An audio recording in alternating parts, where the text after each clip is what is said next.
Zenzo Eigen of the Alliance for Loki, and this is War Video Season 13, War number 2. So we're going against New Nation here, and I'm on path 7 as usual, trying to make this a little less mastery intensive this war. That was my goal, so I put on the scouting masteries and then vowed not to really change from them.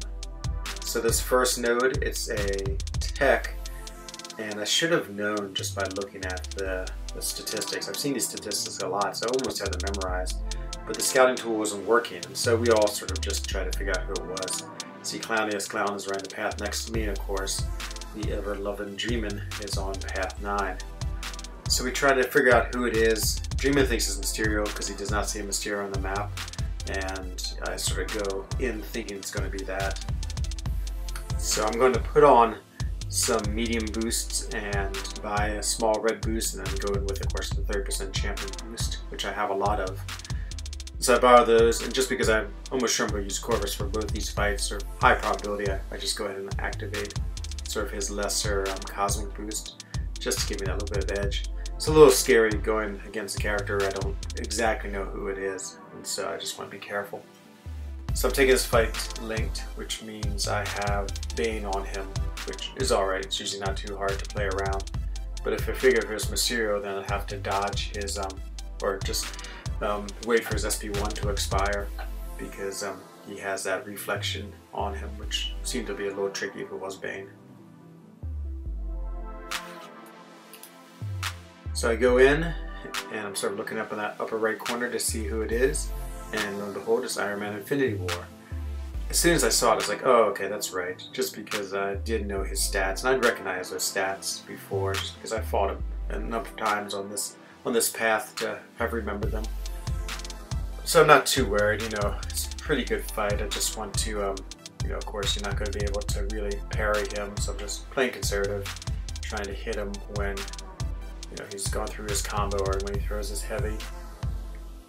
I'm just hoping I can kill him once I get to the SP2, and I do. And so it's great because I get 2 charges from this fight, and I'm really set up for the next couple of fights in the rest of this war. So I move up to my next fight, and I'm worried that the tool won't work again. So it's a little script we have in our land chat, and even though it's a question mark here, it doesn't show the class. So it works out well with my masteries if I leave one open. So in this case, I let the mutant reveal mastery open. So if it's a question mark, I know it has to be a mutant. So I heal up my Corvus. Dreamin is actually going to go check it on sort of the, you can do the tool by hand with a spreadsheet, and so he's looking at it. And so Dreamin is like 99% sure that it's Sabretooth. So I go and think it's Sabretooth. Another good Corvus matchup. Again, if I win this fight, I'll get a charge. So it's a Masochism link, so that means every time I put a debuff on him, he's going to heal. So my plan is to just parry right away, get that timer going for the Masochism, fight him, and then I want him to start throwing his SP1 because then I can counter that. Since I'm not parrying, he won't get any of his Masochism healing. So it's sort of like half stun, I mean half not. And it's lucky he throws a heavy very quick. I have that funny little jerk back in the first combo. It happens to me when I play. I think I play just very tense in war, and so I have these like awkward movements sometimes. You'll see it later in the fight when I fight Spreading Wind. It's absolutely awkward, but so he throws his SP1s, just walking right into my plan. I get to the SP2, and that is it. So yeah, Corvus, incredibly powerful. Had 2 charges, now has his 3rd charge, and I'm set up really well for the rest of the war. So once I finish that fight, my job is to scout the next one. You can't really scout him until both the links are down, so I need to wait for Dreamin and Clowniest to kill their fights, but then we go and see it's a mutant, and it ends up being Nightcrawler, and Clowniest just absolutely wrecks him with his rank 5 Archangel. I think the fight took like 20 seconds. So I'm off to path 7 again, so I'm going to pop over to the very right side of section 2, and then I'm sharing now my lane with Art of Chaos, and so I'm going to work the fights with him. So while I often take the first 2 linked, he generally takes, wherever I'm running path 7 and 8, so the person on 8 generally takes those paths. So I see it's a skill champion, and once again, I'm worried that the node isn't working, but it turns out, or the scatter tool isn't working. Turns out though, this is actually the next day it's working fine, and so I find out that it's a Killmonger. So I'm going to boost up very big for these fights, because I have this fight, I have the Spider-Gwen fight that happens when the paths converge, and then I'm going against Darkhawk in the mini boss tree at the very top, and so I might as well just fully load it. I figured Corvus is going to be used in all these fights. So with Killmonger, my alliance is always great about helping me out, but they're like, you must make sure that you armor break him, because that will get rid of his reverberate. So just making sure I parry, get the armor break. I don't punish his attack here just because I'm worried about the reverb. So again, just always getting the armor breaks on him. Things are going very smooth. It's again pretty easy when Corvus is really high powered. Get the armor break once more, and once I get to the SP2, absolutely it. So pretty much the perfect fight as far as following my plan. So the next node, 39, is empty, so I can just go all the way up. Artist finish his fights. Again, I'm sharing path 7, 8. He's just going through both of those fights linked, and now I'm up to Spider-Gwen, and she's a character I was a little worried about. I actually thought it'd be a pretty easy fight, to be honest. She has the counter tactics and the special delivery, so I have to throw my special enough not to get caught with that degen. There is the global node of the evade for small characters, so she's already a pretty good evade champion that just ramps her up just even more. And so I am a little bit worried about that. I guess I should have thought a little more about how I was going to do this fight. To be honest, I really underestimated it. I thought it was going to be a little too easy.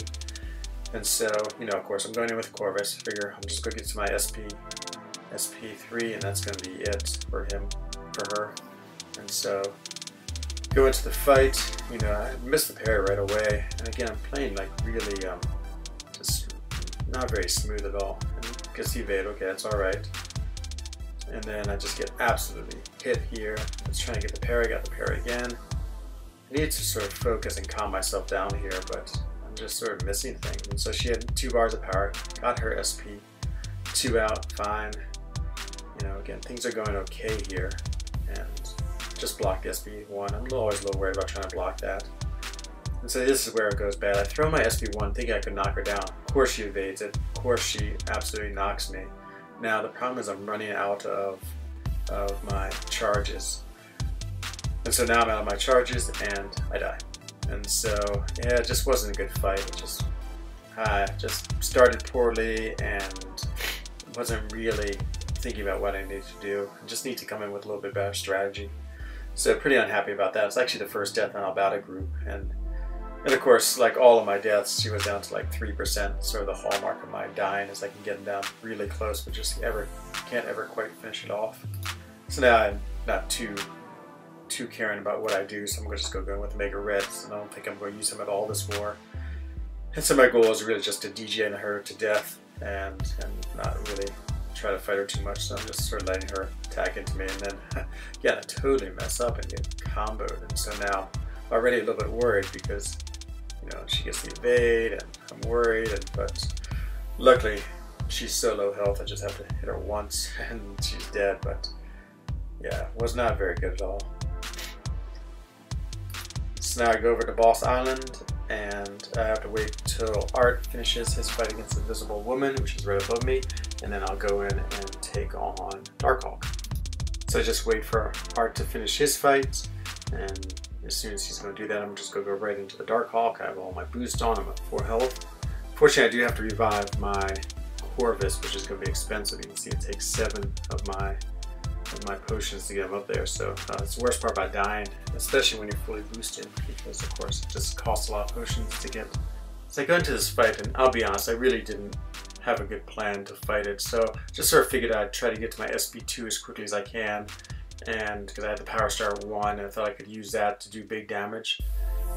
So here I push him to the SP2. I'm not sure what I was thinking. I could have gone to the SP2 if I wanted to, but I didn't want to push him to his SP3. And so now, trying to bait his SP1, I get backed in the corner, clipped. He throws his SP2, and now I'm in huge trouble. So I throw my SP2 out. Desperation. I don't really get back that much health because you're not not critting at all through his shield. He has an SP2 again. And so now there's not too much I can do. I'm just trying to hit him as much as I can while he has his stealth suit on.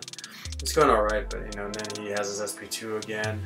And now I'm in big trouble. I should have punished his SP2 there, but again I was worried about missing. And once you're in the corner and he throws a heavy, you just can't dodge it at all. So that was the end of that fight. So I felt pretty bad about that fight. I knew I didn't play particularly well. And getting caught by that heavy right at the beginning was pretty poor. And then just in general, I just was not at all satisfied with that fight. I thought I had a chance of being able to kill him. We talked about this a lot in chat, and yeah, maybe Corvus isn't the best one to go, but anyway, I took it and should have done better, and Dap comes and bails me out. He just absolutely wrecks him with Medusa. Then Art goes in against Thing, and so he fights Thing, and unfortunately he can't quite finish Thing off. And so I'm just sort of watching this. I do know I'm fully boosted, so I figured maybe I'll be called upon to do some fighting. And actually, yeah, it happens. And so Tater says, why don't you go finish off Thing? Void's a pretty good matchup here. We have a guy, Jelizé, who all the time solos things with his Void. Of course, it would be an Enzo Eigen war video without the incredible change of masteries. So I had Suicide build and my Scouting masteries, so I take both those off and go for the full Void setup. So the point in Resonate and Inequity, and then no Suicides. And so I put all that on. I'm going to use a Power Start 1 just to give me that quick first debuff I can get on him. And then from there, hoping just to play it casually and try to, of course, get him to his 15 stacks, spit out a special attack, and just sort of keep that rhythm going. I mean, Thing I feel like I can usually get in a pretty good rhythm. It's a long fight, and of course, if you get in trouble, then it quickly can be over. So this fight goes pretty well. He throws his heavy and a little bit worried, of course, as always, just because these fights are always very, for me, nerve-wracking. And so I get the special off, not too much problem. I'm watching the stack. I'm sort of playing conservative because I don't want him to throw his special, so I'm just blocking. Get the intercept, which is always amazing to me. It's like if I don't think about it, I can do the intercepts. It's just only when I really try them. So it's perfect. He's down to a stack. I'm gonna go get another SP1. Starting to stack up the damage from those. But if you look at his health meter, it really doesn't tick down too much. Maybe it goes down like 1% every 3 or 4 seconds. So not really getting the big damage now. So here's a little worried again, just because he was at 13 and I hate it when he throws a special before he gets to 15, and then you have to hit until his block a lot. That's always a scary time. But I managed to put it together well. Get him at 15 stacks. He throws an SP2. Again, I need another 4 hits. Missed there, which I was sort of surprised. Just played real conservative. Maybe backing up a little too much because you see now here I'm against the wall. Always a bit concerning. I don't mind his SP2 as much, and so he throws it. I attack, and now I have the Assassin's Range starting to do big damage. Got all these debuffs on him. It's looking pretty good. And then I get my final combo in, and he is dead. So that fight turned out pretty well. Of course, he was only at 30% health, so not too much I can brag about. But I was pretty happy with that. Things went exactly as planned, and I felt like it was a good fight. And yeah, I was proud of that boss kill. So that's the end of this war video, and we did go on to win against New Nation. It was a good war. We did really well. And now Battle Group accounted for 2 of our 3 deaths. Actually, you saw them all here, and Art was the other one. And everyone else absolutely sold their fights. So hopefully we're getting into form as Alliance. I can play a little better. So I'm up to 3 deaths in 2 wars, which is not great, but always room for improvement, and every war is a learning experience. So thank you very much for watching, and I'll be back next time for war number 3. This is Enzo Eigen of the Alliance for Loki, saying goodbye. Tschüss. Au revoir.